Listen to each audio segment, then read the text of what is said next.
Este es el segundo tema de esta serie llamada serie Fuego, Poder, Amor y ¿qué más? Autocontrol. Si algo necesita la iglesia a nivel mundial en este año es fuego, poder, amor, pero sobre todo, y por eso lo dejamos al último, autocontrol.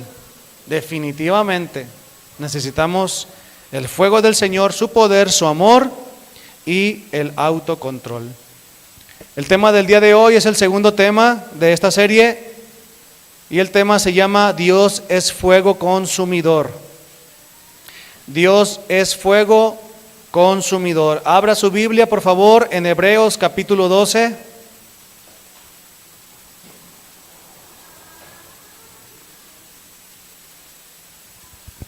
¿Alguna vez ha escuchado usted esta frase? Dios es fuego consumidor. ¿Lo ha escuchado? Levante su mano si alguien ha escuchado esto. ¿Sí? Ok. Dios es fuego consumidor. Antes de que demos lectura en Hebreos capítulo 12, permítame por favor compartirle la historia del papá de Misael. Yo tuve un compañero en la primaria, un compañero llamado Misael.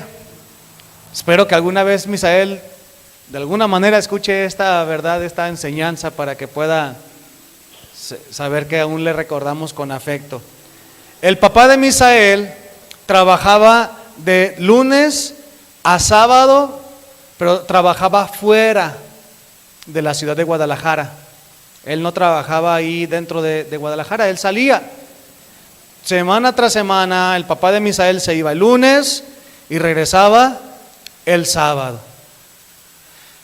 Y como Misael tenía otros 3 hermanos, dentro de esos 3 eran 2 varones y una mujer, la situación de poder dirigir y gobernar a la familia de parte de su mamá se le hacía muy difícil porque los muchachos eran tremendos. Y luego por ahí se les acopló uno llamado Miguel, ¿verdad? Entonces, pues peor todavía, ¿verdad?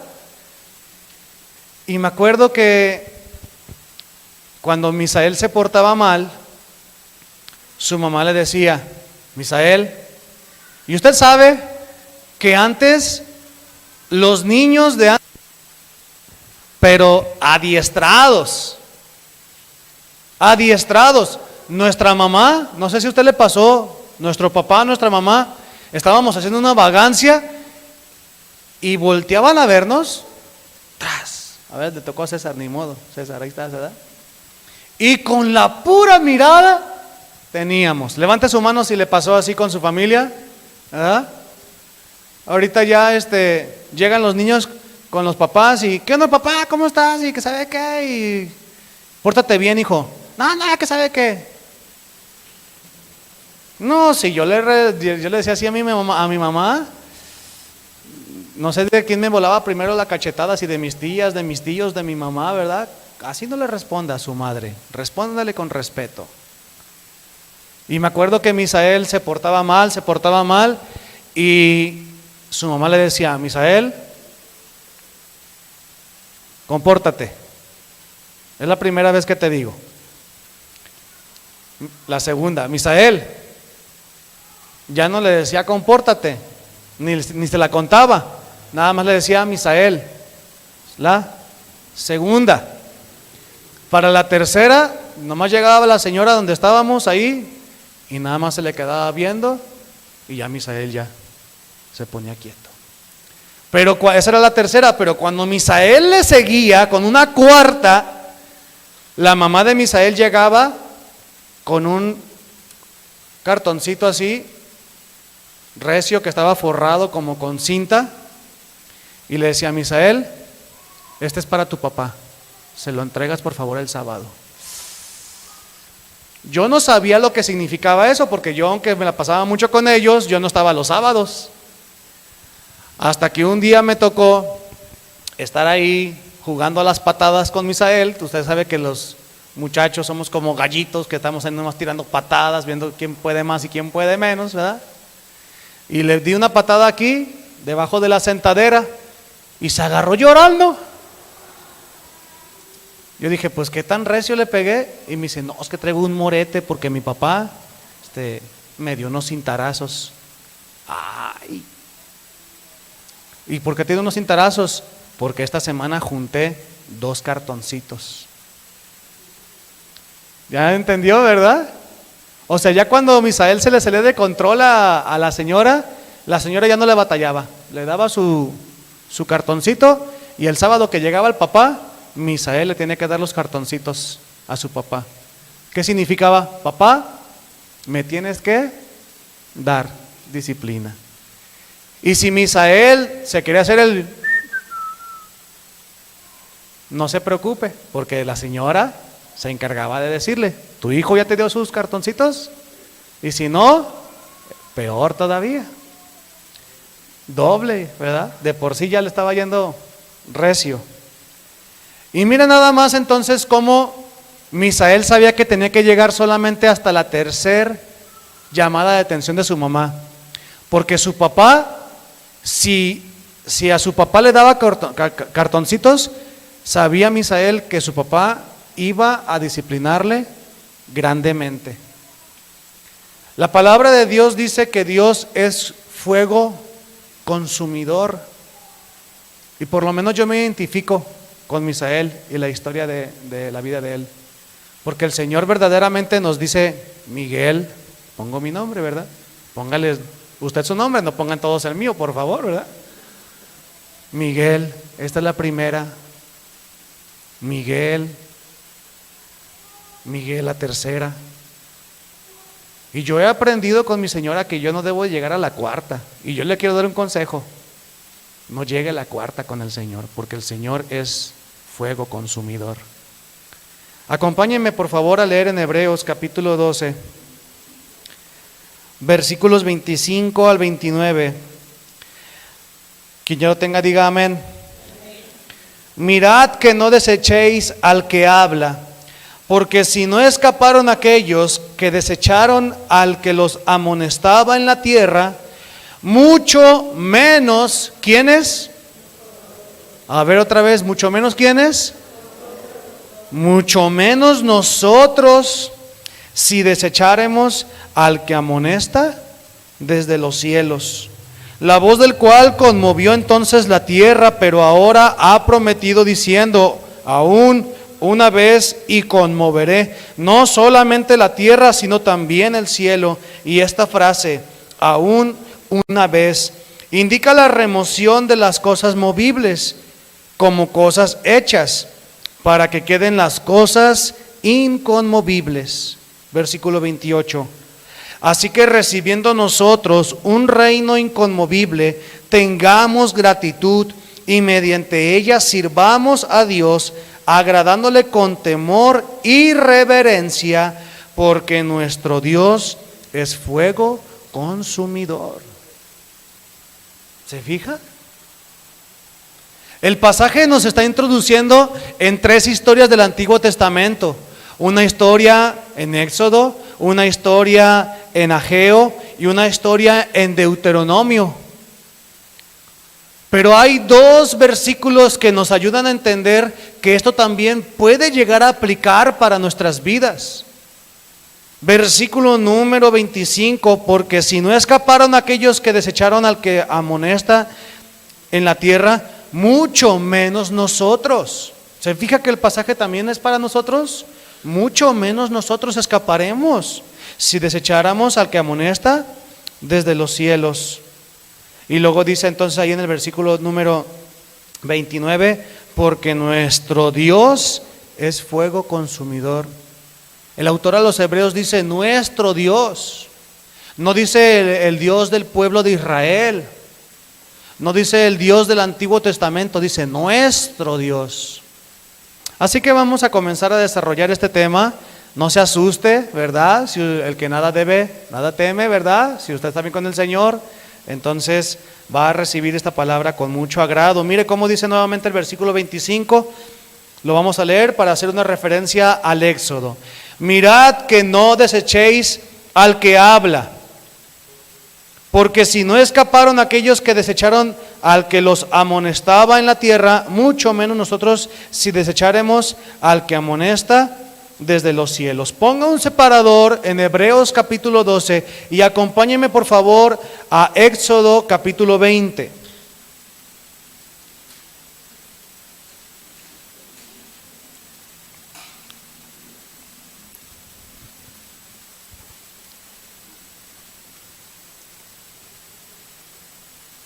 Éxodo capítulo 20, versículos 18 al 20.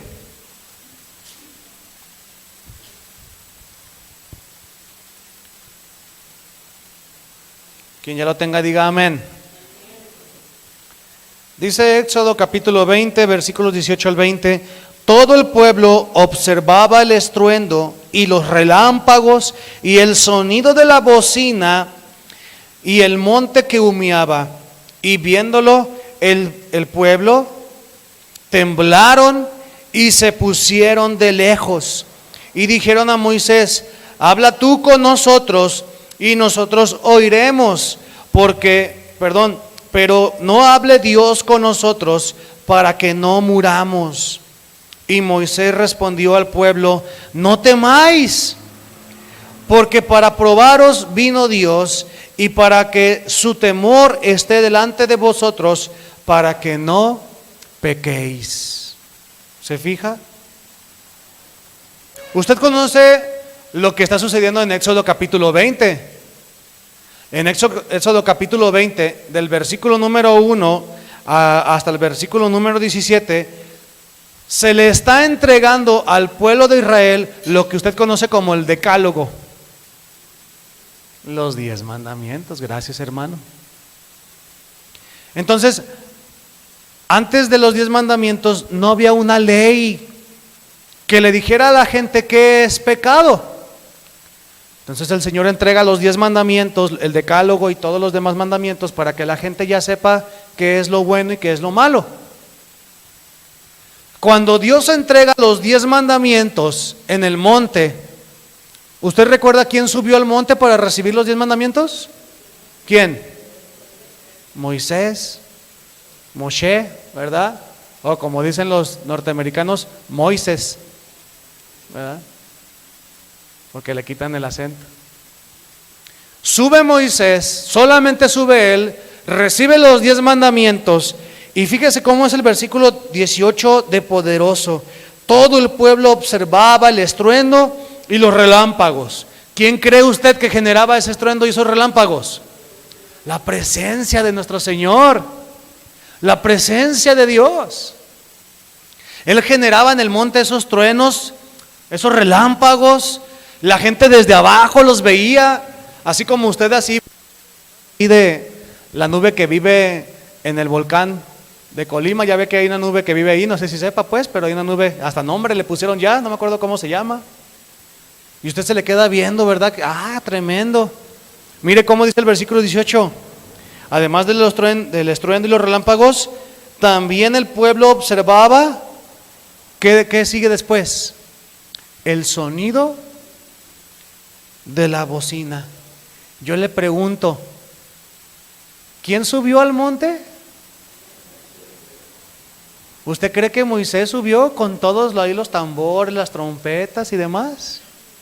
No, pues imagínese. Él subió nada más, así él solo. Pero ¿por qué se escucha ahí el sonido de la bocina? Las alabanzas del Señor. El pueblo de Israel estaba debajo del monte escuchando el sonido de la bocina, las alabanzas a nuestro Señor ahí. Así como los domingos usted aquí escucha a todos los demás hermanos cantar cuando la gente pasa por allá afuera. Dice la gente, le están cantando, ¿verdad?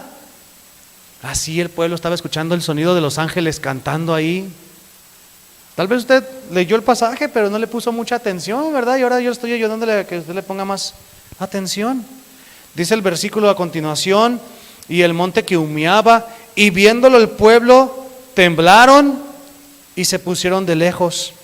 Dijeron a Moisés: habla tú con nosotros y nosotros oiremos, pero no hable Dios con nosotros para que no muramos. Moisés les respondió y les dijo: no es así, no temáis, porque para probaros vino Dios y para que de vosotros, para que no pequéis. Por eso Hebreos dice que la gente desechó al que les hablaba desde la tierra. Y podemos llegar a pensar que está hablando de Moisés, pero no, es Dios. Ellos desecharon a Dios porque Dios descendió a la tierra, específicamente en un monte.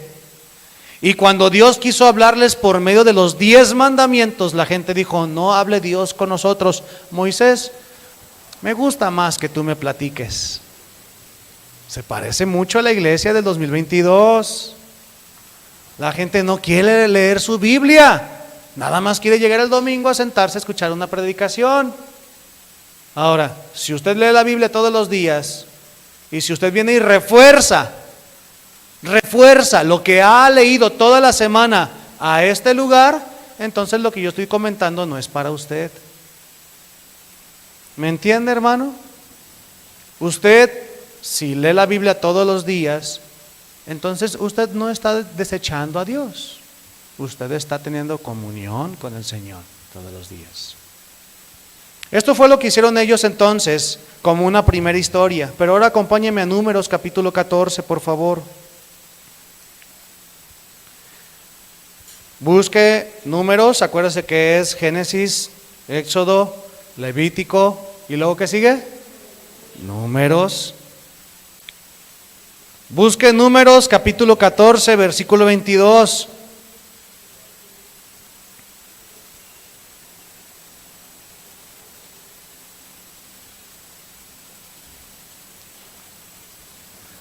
En el pasaje que leímos en Éxodo, la invitación de Moisés fue: no desechen a Dios, no teman.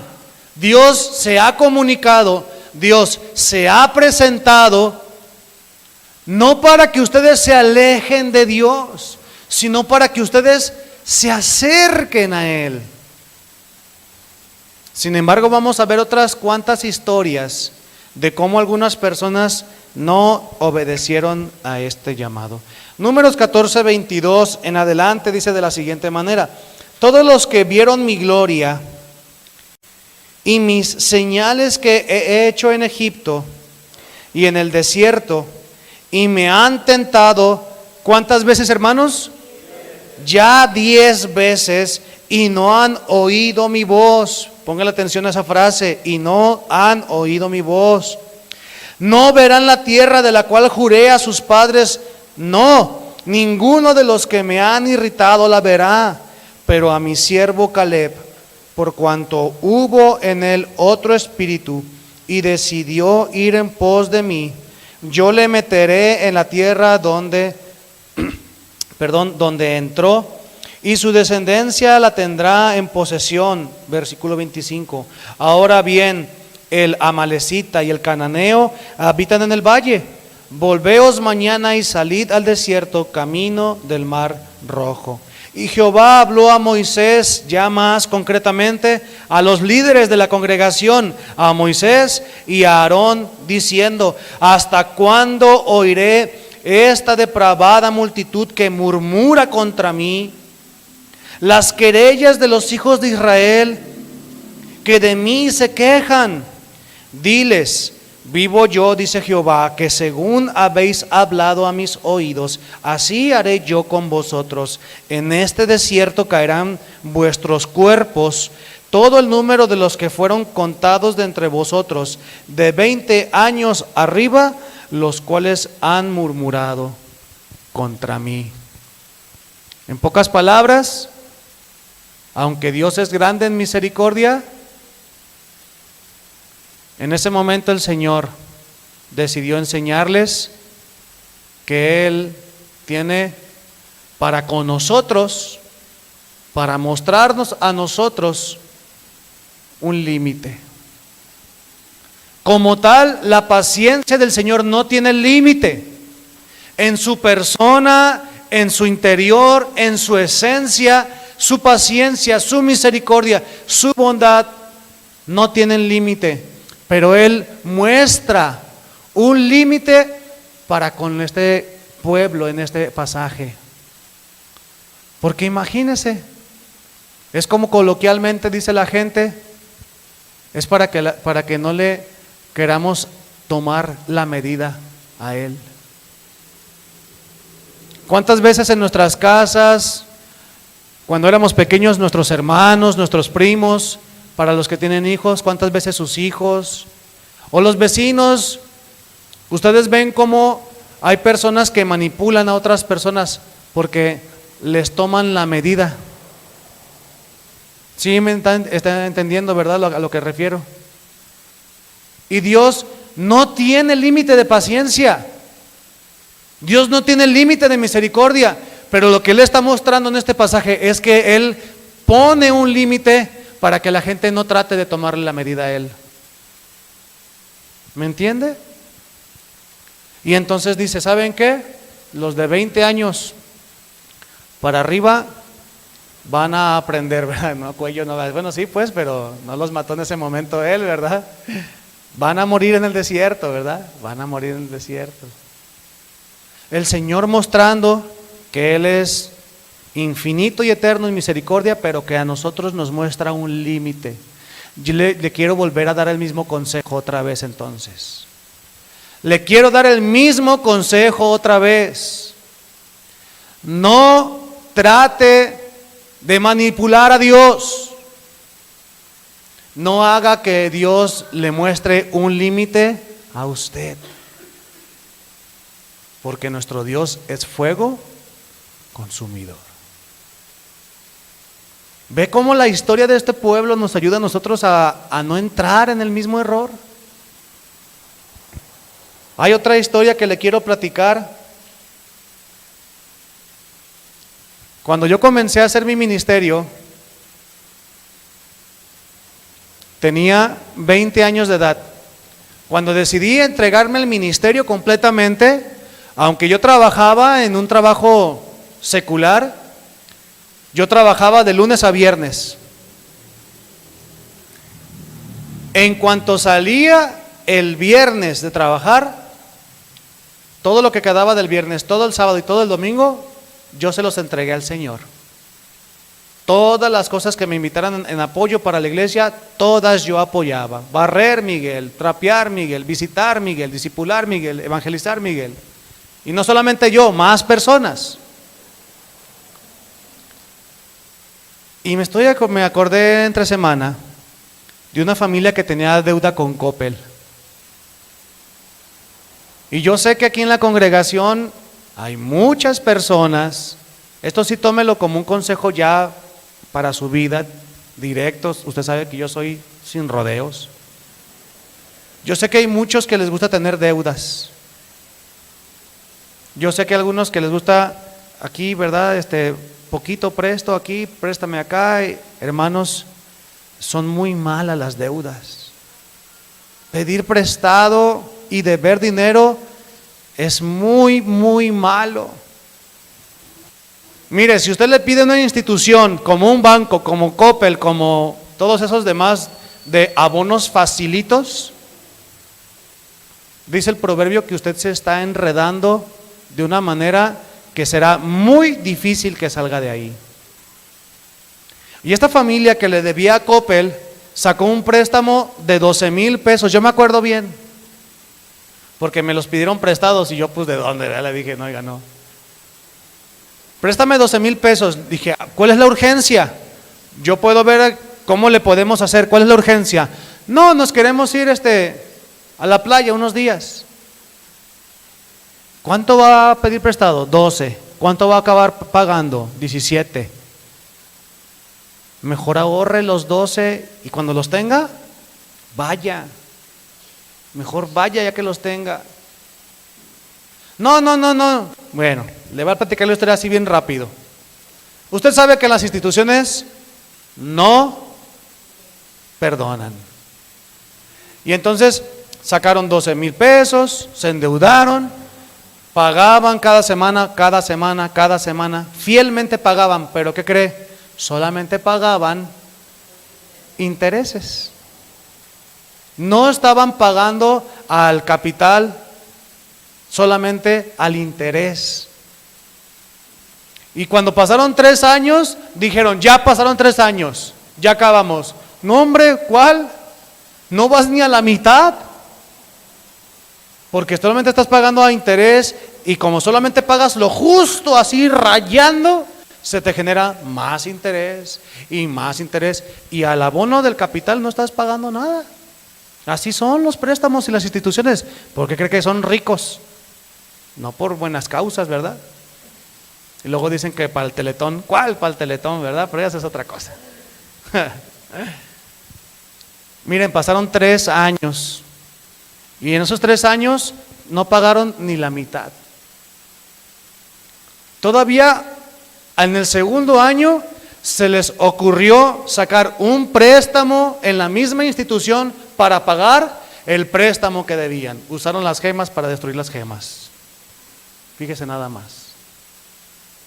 Sacaron un préstamo para pagar lo que usted se puede imaginar. No le hago la historia larga. En el 4.º año debían 5 veces lo que habían pedido prestado al inicio. Y cuando ya no pudieron pagar, llegó la señora Justicia. Usted sabe que ellos no perdonan. Fueron con la policía, con una orden, y le sacaron todas sus cosas de la casa. Ahora, si usted no se identificó con el ejemplo de Misael y su papá, identifíquese con las instituciones que prestan dinero, que te dicen, sí, mira, ándale, sí, págame poquito. Ah, no me pagues este mes, te dicen ellos, y nada más te van generando así intereses. Y llega el día que literalmente esas instituciones son como fuego consumidor, literalmente. Arrasan con todo, no perdonan. Y yo, preparando el sermón entre semana, yo le decía, Señor, dame ejemplos para poder yo compartirle a mis hermanos, para que entendamos que tú eres un Dios celoso, que no tenemos que pecar, que al cabo que ya estoy en la gracia, ya tengo el cielo, no me voy a ir al infierno. Dame ejemplos, le decía el Señor, para que ellos comprendan que tú eres fuego consumidor, y que en su momento tú disciplinas, y que en su momento, si no obedecemos, tú arrasas con nuestras vidas. Mire, acompáñeme a Números, pero ahora al capítulo 16. Ya estaba en el 14, ¿verdad? Busca el 16, del 1 al 3. Fíjese, acababa de decir el Señor 2 capítulos antes, por su rebeldía, por su necedad al pueblo de Israel. Todos los de 20 para arriba, ¿se acuerda? No van a entrar a la tierra prometida. ¿Sí se acuerda o no? Ahora, 2 capítulos antes. Hay veces que entre capítulo y capítulo en la Biblia, o a veces que entre versículo y versículo pasan muchos años, pero aquí no, aquí no están pasando muchos años. Y mire lo que pasa en el capítulo 16. Coré, hijo de Izar, hijo de Coat, hijo de Leví, y de Datán y Abiram, hijos de Eliab, y On, hijo de Pelet, de los hijos de Rubén, tomaron gente y se levantaron contra ¿quién? Pero ¿qué Moisés no era la persona que Dios puso en el pueblo para liderarlos? ¿No fue Moisés quien estuvo con el faraón día tras día? Libera a mi pueblo de parte del Señor. Pues ahora a Coré y a On se les ocurre rebelarse contra Moisés. Versículo número 2. Se levantaron contra Moisés con 250 varones de los hijos de Israel, príncipes de la congregación. O sea, no cualquier gente, príncipes de los principales, varones ahí. De los del consejo, dice, varones de ¿qué? De renombre. O sea, gente que tenía cierta influencia sobre el pueblo. Y mire cómo dice el versículo número 3. Se juntaron contra Moshe y Aarón y les dijeron: basta ya de vosotros, porque toda la congregación, todos ellos son santos, y en medio de ellos está Jehová. ¿Por qué pues os levantáis vosotros sobre la congregación de Jehová? Ah, o sea, a estos no les pareció que Moisés y Aarón fueran los encargados, pero fíjese nada más, Moisés y Aarón no se pusieron ahí, ¿verdad? Tin Marín de Doping, Hueco, Caramaca, títere fue, pues yo quedé. No fue así. ¿Cómo fue? Moisés fue llamado por Dios, ¿no es cierto? Moisés iba caminando por el desierto y luego vio una zarza que ardía. Y entonces a Moisés le llamó la atención, va y se acerca y escucha la voz del Señor: Moisés, quítate las sandalias porque el lugar en el que estás pisando, santo es.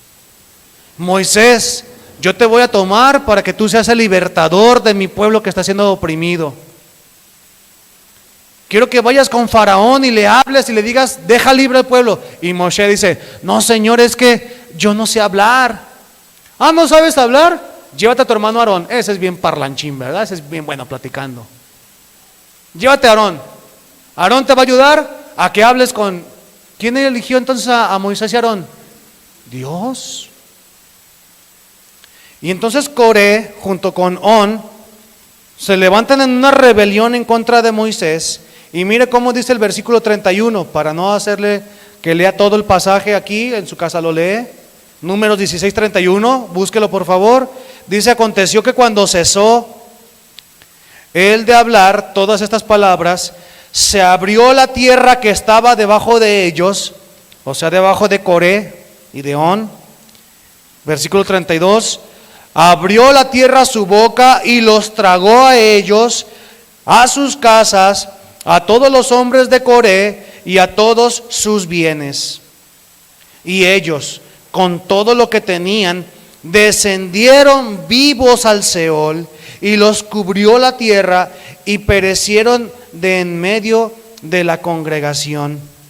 Y todo Israel, los que estaban en derredor de ellos, huyeron al grito de ellos, porque decían, no nos trague también la tierra. También salió fuego delante de Jehová y consumió a los 250 hombres que ofrecían el incienso. ¡Qué bárbaro pasaje! Y yo le notifico que fue real. Fue real.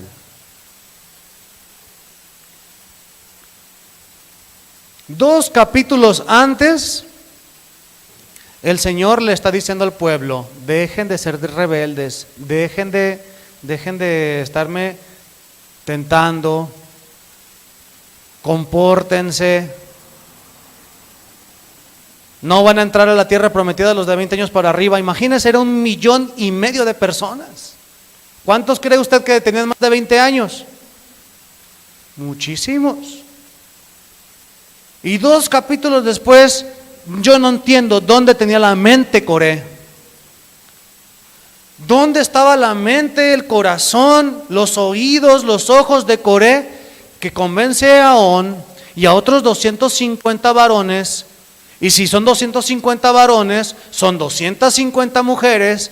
Y si tienen un hijo, que en aquellos tiempos no tenían un hijo, si tienen un hijo por familia, son más de 750 personas. Y está toda la congregación, y el pasaje dice que la tierra se abre. Pero fíjese cómo es de Dios de poderoso, al milímetro, literalmente se abre la tierra y se traga nada más a los de Coré, con los 250.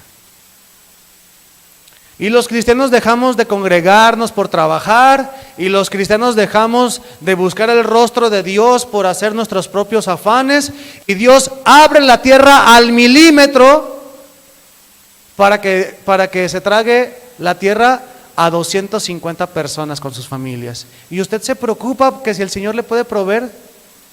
El Señor le puede proveer, hermano, hermana. Dios le puede dar todo lo que usted necesita al milímetro. ¿Alguien puede decir amén? Pero queremos nosotros hacer las cosas por nuestra propia fuerza. Dejamos de leer la Biblia. ¿Por qué no leíste la Biblia? Estaba muy cansado. Bueno, mañana. ¿Y ahora por qué no la leíste? No, pues es que no me alcanzó el tiempo. Y mañana, y mañana, y mañana. Y el Señor al milímetro abre la tierra y se traga 250. Qué bueno que el Señor nos deja estas historias para que nosotros aprendamos. Qué bueno que nuestras vidas tienen la palabra de Dios para que aprendamos a buscar lo que es eterno y creer y entender que Dios es más poderoso que todas las cosas. Busque por favor al profeta Isaías. Bueno, al libro, pues, ¿verdad? No vaya a buscar. Ahorita no podemos ir a buscarlo, pero busque el libro, ¿verdad? Del profeta Isaías.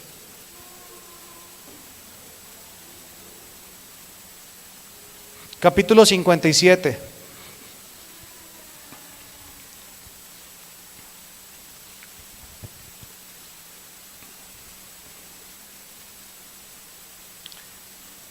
Mire qué bello pasaje nos deja la Escritura acerca de lo que es nuestro Dios, quién es nuestro Dios y cómo es nuestro Dios. Mire cómo dice Isaías capítulo 57 versículos 15 y 16. Quien ya lo tenga, diga: ya lo tengo. Dice de la siguiente manera: porque así dijo el alto y sublime, entiéndase, nuestro Dios, el que habita la eternidad y cuyo nombre es el Santo. Dice lo siguiente, nuestro Dios, esta palabra para nuestras vidas el día de hoy, de consuelo, de ánimo. Dice Dios: yo habito en la altura y la santidad. ¿Alguien puede decir amén? Ahí es donde habita nuestro Señor, en la altura y la santidad. Pero al mismo tiempo, dice este versículo, que el Señor habita con el quebrantado y humilde de espíritu. Mira el contraste que está haciendo Isaías en este pasaje. Nuestro Dios está en las alturas. Nuestro Dios es alto, bello, sublime, eterno. Nuestro Dios resplandece más aún que las estrellas. Nuestro Dios es poderoso, lleno de gracia, amor, bondad. Nuestro Dios está allá en los cielos, apartado de la maldad, apartado de la iniquidad, apartado de lo corrupto. Pero por favor, hermanos, ya aquí se lo dirijo a usted como hermano, que no le pase como al pueblo de Israel, que vieron la gloria de Dios en el monte, que dijeron: ay no, nos da miedo. No. Mire cómo dice Isaías: Dios habita en la altura y la santidad, pero también Dios habita con el quebrantado y con el humilde de espíritu. El Dios de los cielos procura tener una relación con usted. Tal vez la pregunta sería: ¿nosotros procuramos tener una relación con Él? Dios está en su santidad, en su monte, en la eternidad, pero al mismo tiempo habita con el quebrantado y con el humilde de espíritu. Yo sé que usted constantemente es quebrantado en su vida. Dice ahí el versículo a continuación, dice que vive con el quebrantado y humilde de espíritu, para hacer vivir el espíritu de los humildes. O sea, no para traer muerte, sino para traer ¿qué? Vida. Y como dijo nuestro Señor Jesús, y vida en abundancia. Para hacer vivir el espíritu de los humildes y para vivificar el corazón de los quebrantados. Versículo 16: porque no contenderé para siempre, ni para siempre me enojaré, dice Dios, pues decaería ante mí el espíritu y las almas que yo he creado. Mire los dos lados de la moneda de su Dios y conozca al Dios de la Biblia. Dios quiere estar con el humilde, con el quebrantado, con el sencillo. Y luego dice en el versículo 16, el otro lado: pero no voy a estar contendiendo diario. No voy a estar contendiendo diario, ni para siempre me enojaré. ¿Sabe qué pasaría si usted y yo estuviéramos enemistados con el Señor todos los días de nuestras vidas? Ahí dice, decaería ante mí el espíritu y las almas de los que yo he creado. ¿Quién se va a cansar primero de pelear con Dios? ¿Él o nosotros? Pues nosotros. Pero dice el Señor, yo habito, además de que vivo en mi santidad, en mi cielo, en mi monte, habito con el humilde, con el sencillo, con el quebrantado. ¿A qué le está invitando Dios entonces el día de hoy? ¿A qué nos invita a todos nosotros? ¿A que seamos soberbios? A ser humildes. A que si nuestro corazón está quebrantado, Señor, sana mi corazón. Señor, sana mis heridas. Padre, estoy quebrantado. Tengo que ir ante ti en oración para explicarte qué es lo que me duele en mi vida, por qué estoy sufriendo. Y Él ya lo sabe, ¿verdad que sí? Él ya lo sabe. Pero Él quiere que usted se acerque entonces a su presencia. Terminamos entonces en Hebreos capítulo 12, donde usted puso un separador.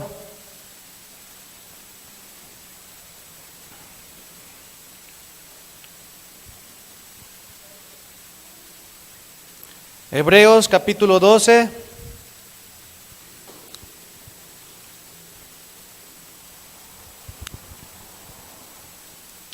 Versículo 28.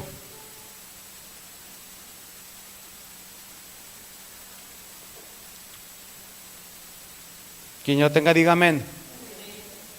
Dice de la siguiente manera: así que recibiendo nosotros, ¿quiénes somos nosotros? La iglesia, ¿sí? Los cristianos. Así que recibiendo nosotros un reino inconmovible, tengamos gratitud. Tengamos gratitud y mediante la gratitud, mediante ella, sirvamos a Dios agradándole con temor y reverencia. Mire cómo lo dijo Pablo con otras palabras. Yo lo voy a parafrasear. Dijo Pablo: cuando el pecado abundó, la gracia sobreabundó. ¿Qué significa? Que cuando el pecado parecía ser poderoso, muy grande, imposible de sobrellevar, dice, hubo algo todavía más grande que se llamó la gracia. Ese es el sacrificio de nuestro Señor Jesús en la cruz. Cuando el pecado abundó, la gracia sobreabundó. Y luego pregunta Pablo a los romanos: entonces, ¿voy a pecar mucho para que la gracia abunde mucho? Y la respuesta es no. ¿O sí, hermanos? La respuesta es no, ¿verdad que sí, hermanos? La respuesta es no. Porque dice Pablo, cuando abunda el pecado, sobreabunda la gracia. ¿Pecaré mucho para que abunde mucho la gracia? Pues no, hermanos. Pero yo le quiero hablar desde mi punto de vista, a lo que he entendido en la palabra y a lo que he visto en la iglesia en todo el mundo. En todo el mundo. El cristianismo tiene un sentimiento de decir: la gracia me acompaña, yo voy a pecar a rienda suelta. El cristianismo tiene este sentimiento de decir: voy a pecar, la gracia abunda cuando yo peco. Y como la palabra dice que nada ni nadie nos va a separar del amor de Dios, entonces ya nada ni nadie me puede enviar al infierno, y haga lo que haga, peque como peque, nunca perderé la salvación. Pero Hebreos nos está ayudando a entender una cosa. Mira otra vez el versículo 29. Mira el versículo 28. Así que recibiendo nosotros un reino inconmovible, o sea, esa gracia y un lugar celestial, tengamos que, hermanos, es lo único que el Señor pide.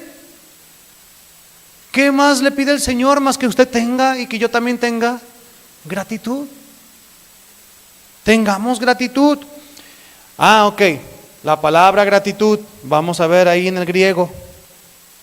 La palabra charis, digan todos por favor charis. Unos la pronuncian como Haris, otros como Charis, otro como Caris. La palabra Haris significa ser agradecido con alguien. Ser agradecido con alguien.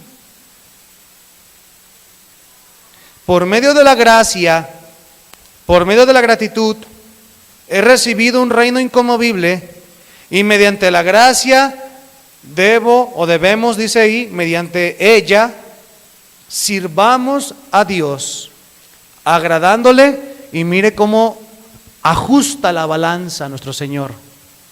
Mire cómo termina ajustando la balanza. Por un lado, tú debes de vivir con gratitud.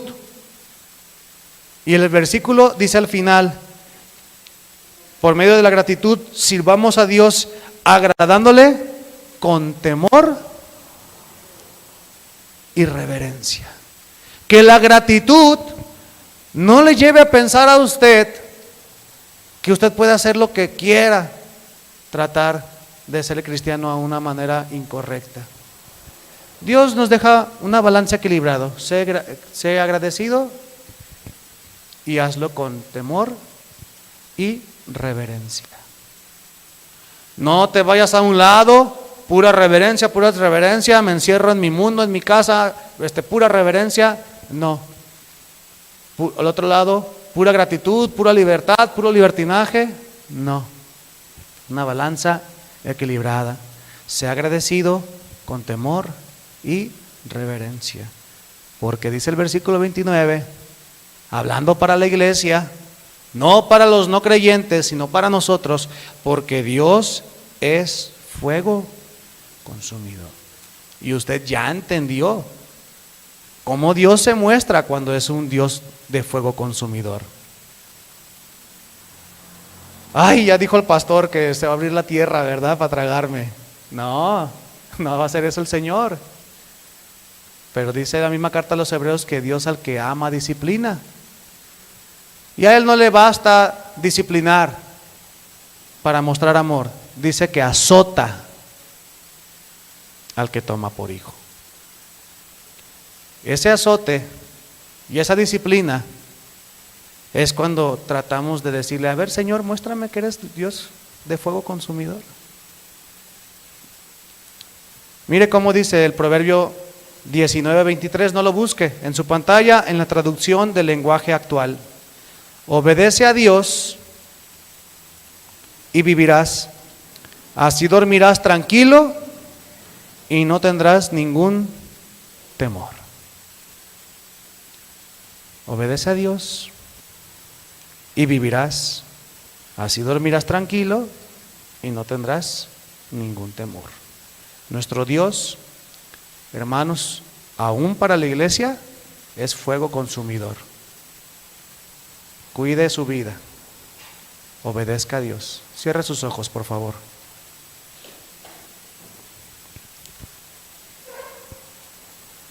Padre Celestial, gracias por tocar nuestro corazón.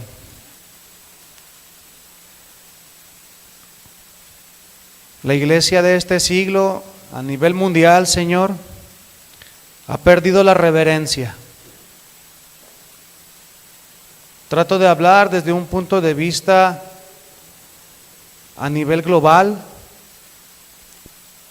lo que yo pienso, sino por lo que otros pastores de otros municipios, de otros países, de otros continentes, pastores más jóvenes que yo y pastores más ancianos que yo. Trato de hablar desde el punto de vista que hemos compartido. Siervos de usted, Señor, que vivimos en diferentes lugares, que somos de diferentes generaciones. Hemos estado observando que la generación de cristianos de este siglo está perdiendo la reverencia.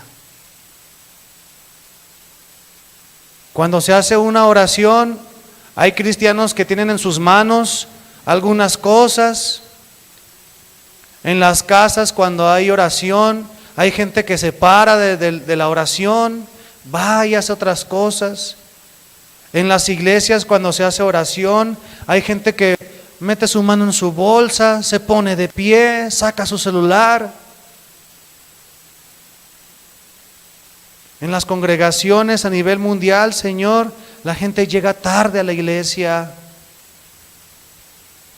Los cristianos no les gusta leer la Biblia. Dedicamos 2, 3 horas viendo una película de Hollywood y venir a la iglesia durante 2 o 3 horas se nos hace cansado, se nos hace una pérdida de tiempo. Vamos al banco, nos formamos durante 2 horas a hacer una fila en el banco para hacer un procedimiento de 15 minutos, de 10 minutos que nada espiritual nos deja. Y venir a un grupo de entre semana, de hombres, de mujeres, de adolescentes, se nos hace una pérdida de tiempo, de esfuerzo. Perdemos la reverencia, Señor. Perdemos la reverencia al Dios vivo, al Dios que es fuego consumidor.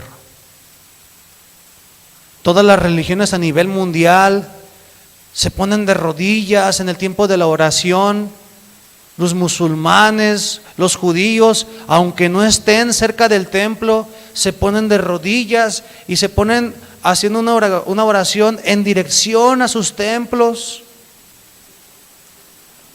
La iglesia cristiana se le hace una humillación arrodillarse en un servicio a usted, mi Dios. Tratamos de manipular la gracia a nuestro parecer. Yo quiero rogarle, Señor, que si esto está sucediendo con alguien en esta congregación, Padre, ayúdele. Ayúdele a que pueda ser un cristiano reverente, humilde, sencillo, porque su palabra, Señor, dice que usted habita en las alturas, pero también usted habita con el humilde, con el quebrantado, con el sencillo de corazón, Señor mío.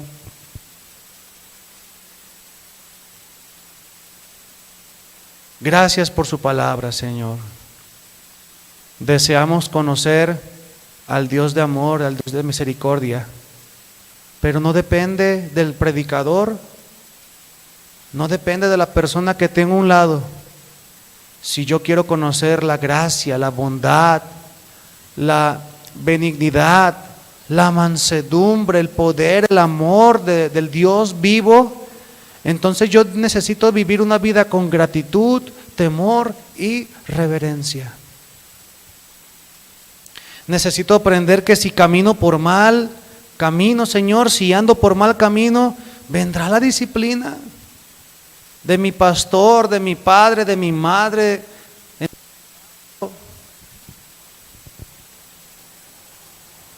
Y no queremos, Señor, no queremos ser una iglesia que le falte al respeto. Queremos ser una iglesia que le glorifique, que le honre y que le alabe. Y que la gente pueda conocer al Dios eterno a través de nuestras vidas. Ayúdenos a ser agradecidos y que nunca perdamos el temor y la reverencia para con usted, mi Señor. Le alabamos, Padre bendito, y le agradecemos su palabra, que es como una espada de doble filo, que penetra hasta lo más profundo de nuestro ser y discierne nuestros pensamientos, nuestras intenciones, y nos lleva a ser cada día más como nuestro Señor Jesús. Le alabamos y le agradecemos por eso. En el precioso nombre de nuestro Salvador, le agradecemos. Amén. Amén, hermanos. ¿Por qué no le damos un fuerte aplauso a nuestro Señor en agradecimiento por su palabra? Pues bueno, hermanos, Dios les bendiga, que tengan una excelente semana. Cuídense mucho, por favor. Vayan a sus casas, disfruten, ¿verdad? Y nos estamos viendo aquí entre semana en los diferentes grupos. Que Dios les bendiga. Gracias.